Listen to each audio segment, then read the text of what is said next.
Hi, I'm going to walk you through the lesson that we had in social group about noticing. We talked about both noticing other people's emotions on the outside of their bodies and also noticing our own emotions on the inside of our own bodies.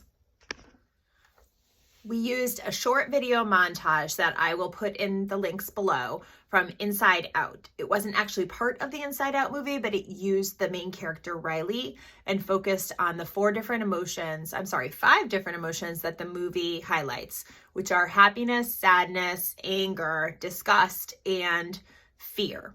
So for our purposes, we mostly focused on happiness, sadness, anger, and then we tweaked fear to call it just anxiety. We left disgust out because we found that for most of us in group, disgust is pretty basic. We know what it looks like on someone, and it's really clear what it feels like on the inside to us. When focusing on somebody else's emotions, we talked about focusing on people's faces, their bodies, how their voice sounds. But what we really talked about is getting comfortable noticing people's eyes. So one thing that I almost always tell parents is that it's important to teach kids to notice eyes, to focus on this part of a person's face, because this is where so much of the information is, but not to get super obsessive around eye contact.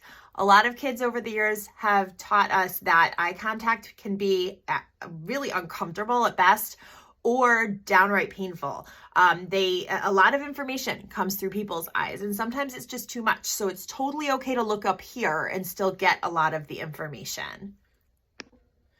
We did have a cautionary warning, though, that it is very easy to notice emotions on cartoons or movies or television. We can stop it, we can look at the person's face, we can zoom in on their eyes, and a lot of kids pointed out the obvious, that cartoons are drawn on purpose with exaggerated emotion. This can be a lot harder on people. So while we were very successful doing this in group, no doubt it's hard to do in real time in the real world when people are so people-y. We spent most of the group talking about noticing our own emotions on the inside. This was much, much harder than noticing emotions on the outside of other people. Weirdly, the one that we had the hardest time with was happiness. We know what it looks like on another person. The kids sometimes said, but I asked them to turn into themselves and ask, what does happiness feel like in your body?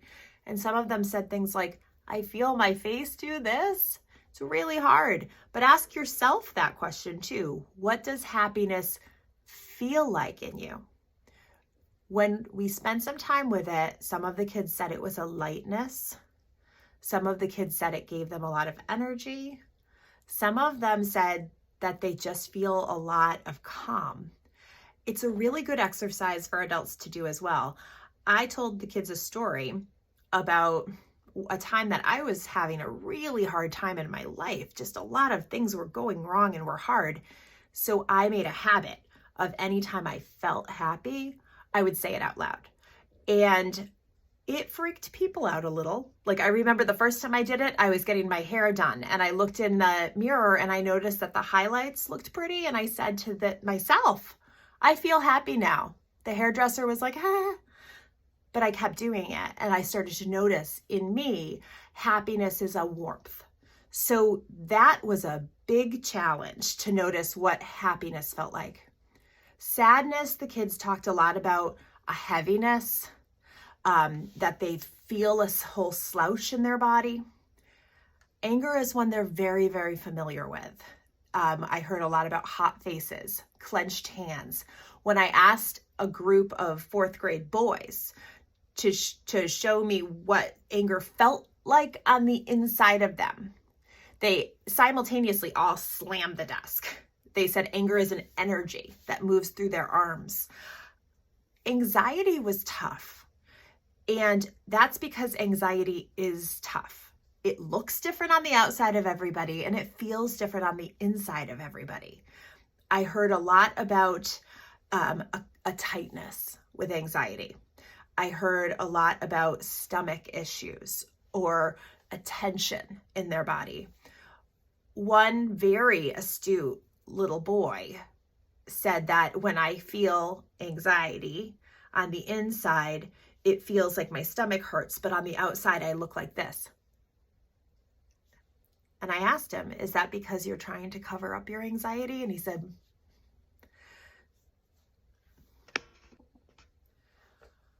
it's going to be very important to talk to our kids about our own internal emotional worlds. It is okay to tell kids when you feel sad, when you feel angry. The kids at my school, I give them a heads up a lot. Like last week, I was very frustrated about something that had nothing to do with them at all. And I actually asked the group, I said, how many of you notice that I am feeling frustrated? And, we're still learning. It's September. About like a good 25% of them had noticed and gave me a thumbs up. And I told them, I want you to know that I am frustrated, but it has nothing to do with you guys. And the 25% who had noticed kind of went, whew, the others were just living their best life there. But it is important for kids to know that adults on the inside, we do feel sad. We do feel stressed. We do feel angry, because kids know their own emotional world. They know how many feelings they have going on all the time. But as adults, as teachers, as parents, when we try to make everything look okay, it can be really confusing. And sometimes kids think something's really wrong with them. Like, why do I have all of this, but all of the adults in my life don't? I remember a girl, she was probably in 5th grade at the time, said, I can't figure out why teachers, when I know that they're probably angry and they should be angry with me for my behavior, they just smile at me like this. It's so confusing. So try to be a little bit more authentic. You don't have to go around banging things, but let kids know that you are feeling upset, that you are feeling angry, that you are feeling disappointed. It helps them know that they're not alone in their emotions.